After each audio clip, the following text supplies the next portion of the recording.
school pottery. Old school pottery.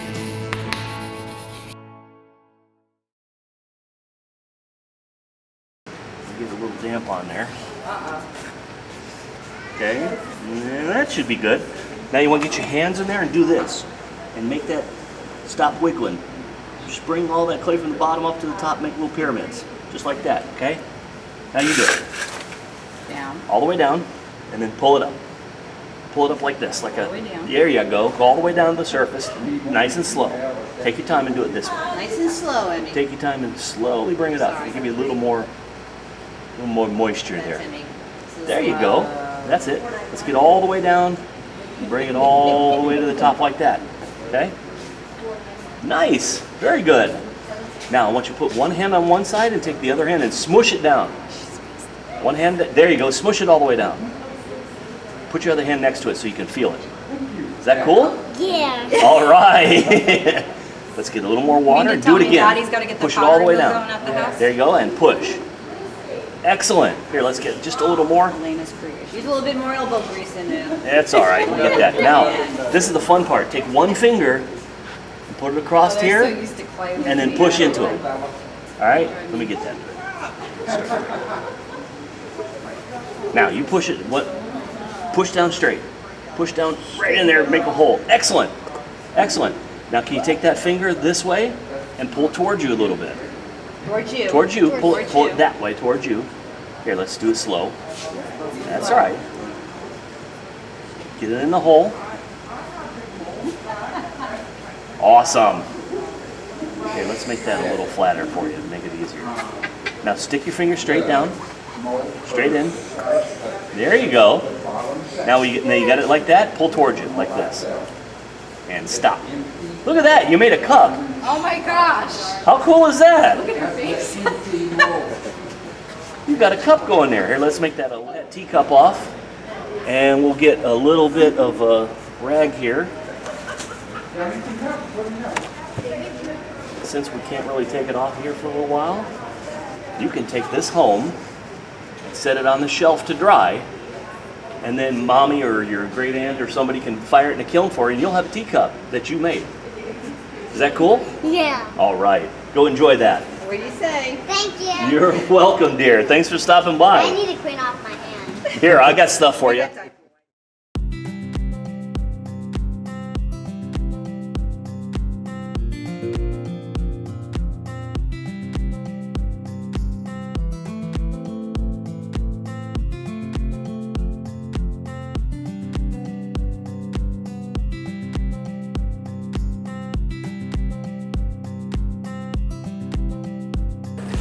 So when you get ready to do an actual piece, Yes.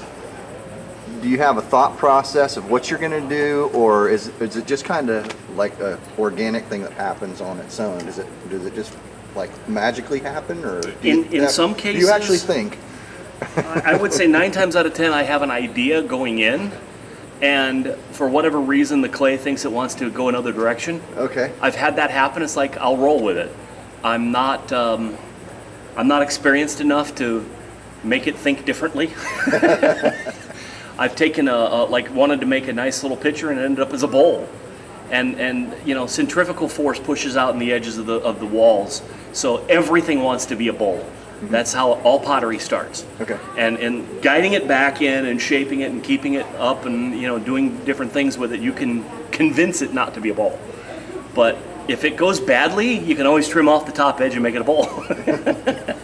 Now that clay that you have there, Yes. has that already been, what is it called, pointing?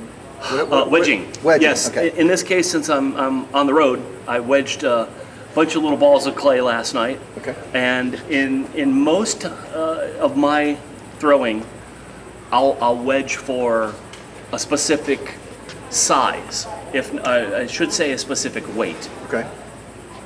When clay is moist, it almost always weighs the same. So you get a 25-pound bag of clay, that's a huge brick.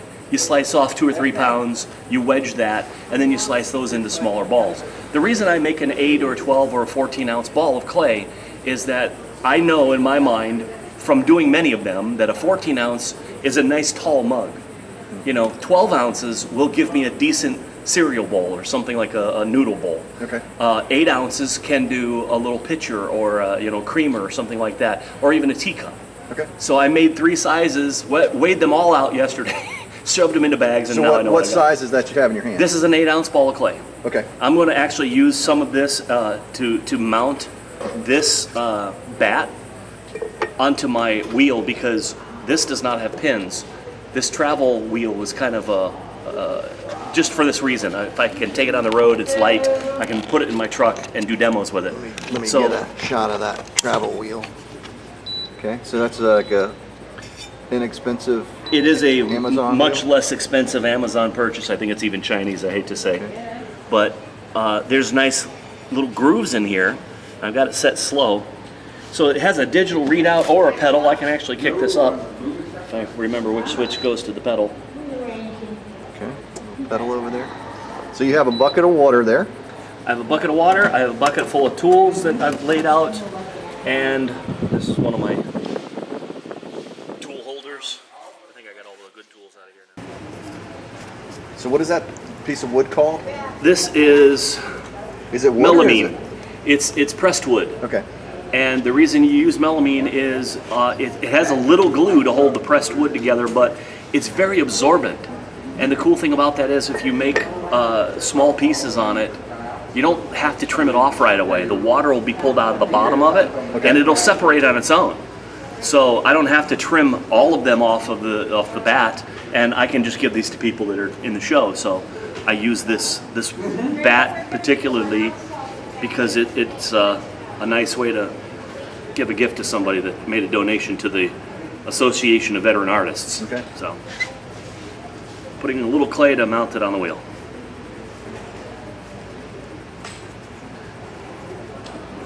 It can get a little tricky because I have spun these off like this before. So your advice is do try this at home. Always do try this at home. And part of the reason I like doing it this way is this is very portable. I can take this bat and clean it all. I'm sorry, the bowl and clean it all out. It comes apart. It separates here. I got buckets of water literally from the bathroom over here in the fountain. And you know, taking half of this, maybe do a small, just to test my bat strength here. What's that called when you slam it onto the thing? That's the throw part. Okay. There's arguments about what does throwing clay mean when you're throwing it on a wheel, and I found the history of that. It's not actually because you're throwing clay on the bat.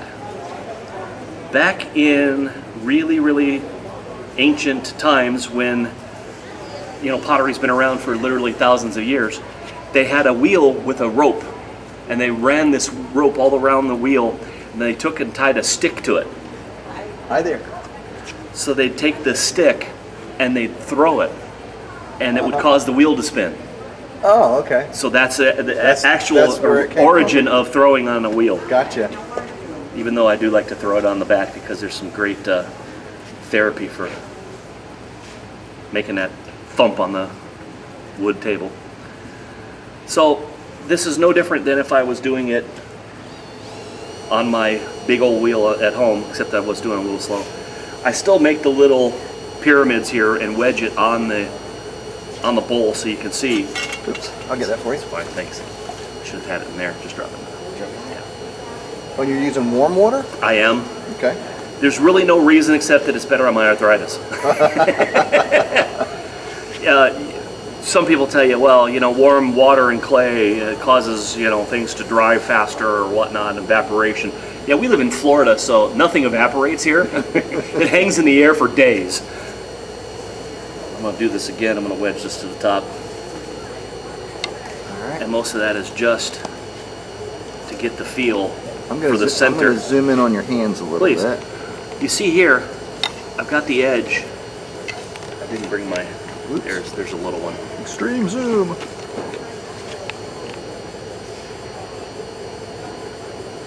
I've got this reversed. I was thinking something's going on here. Okay, I'm gonna. How funny is that? Okay, there you go. Yeah. Now that's a foot pedal over there, but you don't like using the foot pedal. Well, you know what? It's got this number for the digital speed of the wheel, and I can set it very gently to whatever specific number I want. Like 245 is really good because that's about the speed I'm used to throwing. So I don't need to change the speed if I'm not stepping on the pedal. It's not a constant. It holds that speed for me. There's a reason I'm doing it this way, and I wanted to get the flat. There it is. I'll just put my bucket on it. This tool is the one potters use the most between these two ribs. These rib tools serve different purposes. Having a flat 90 degree here allows me to get right up against that, and then I kind of angle it in so I know I've got it really perfectly centered here. That's the key to throwing. If I can make that spiral and it's right there in the center of the wedge of clay that I've done, okay, I can I see can then that. take my finger and press in that center. I might get a little closer to you here. Even. Sure. And as I get into that center, you don't want to go all the way down. So I kind of stop about maybe a half an inch before the bottom. And I kind of hook it out and pull it back a little bit. Just doing a really, really small piece here to get the feel for the setup and the wheel.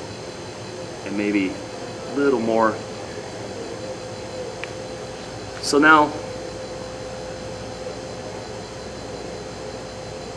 you can see with the 90 degree on this particular rib, that gives you that ability to kind of flatten things out. That's a pretty good start of a cylinder. So for the first pull, 1 or 2 fingers. If you got room, do 2. Now, And one on the outside. in one of your podcasts, you said that everything starts as a cylinder, basically, right? That is true. Cups, mugs, bowls, pitchers, vases, most pottery starts with a basic shape. This is the first pull, so there's not a lot of definition. You're not really seeing what's going to happen here, what's going on. But the bottom is always thicker than the walls to start with, because obviously you don't want to plunge through the bottom. You wouldn't have a very good vessel. It wouldn't hold anything. But you take your damp sponge and you compress that bottom even further. It kind of lends to pushing the bottom out, but it also gets all that nice and neat. Now I can see I've got a really decent cylinder here. I'm going to take that and make it even thinner. So, can you see with that camera? Pick it up for a quick second. Okay. I've found the center with my finger, and I've gone down another 1/4 inch. And that gives me a gauge to come all the way to the wall before I start to pull up. Because now you see it's rounded. There's not a lot I could do about that. This particular this particular rib tool has a point to it, so I can get down. You don't have to get this precise, but since it's such a small piece, I don't want to pull this off the bat. I'm making my wall as vertical as I can make it before I start that first pull. Now, you can use a knuckle, you can use a fingertip, you can use 2 fingers, but you always support it on the inside with your other hand. And then as you get that feel, one hand's going to be higher than the other, one's going to be dominant. You start to pull up, and you just feel where it goes. About as thin as you can make that wall. And you see, it's got a little wonky here. That's normal and expected, especially in a small piece. We can trim that, we can flatten that. This is actually called compressing the rim, where you get 2 fingers on it, hold it, and then press it down. Okay. A little moisture to keep that slip, so there's less friction on the wheel. I'm going to take it up just a little more. So there's no real sense of urgency when you're doing this, right? There shouldn't be. The only time you might have some urgency is if you've used like a lot of clay and a lot of water. And you see this is still pretty fast. I'm going to cut down the speed because I'm pretty much, I'm done with my form. And if I push the edge more, just to see what yeah, it's still a little wonky. One side is always faster than the other, whether it's the outside or the inside when you're pulling up. And the slow level pull is what makes that even. It did level off some, but this is the most common correction you can make in pottery. Okay. Your What- needle what tool. is that called? That's a needle tool, right? And if you find the rim and you lay it against it, don't try to push it. Lay it against it and try to bring it to your finger on the inside. That'll also keep you from stabbing yourself. Ah, There you go. Now we got a nice flat rim. bueno. Since that looks pretty good for the wall, inside and out, I'm gonna bow this a little bit from the inside, Ah, and then I'm gonna pinch the top together. This is called the 6-point pinch. You literally have 2, 4, 6 points on the inside, and those 6 points work together to bring that rim together, to bring that wall at the top, make a little ledge. And that's really all I'm going to do. I might trim the bottom a little. Wooden trimming tool. This is flat end. That's a longer flat end, and since this is really small, I'm going to use this to kind of make the base.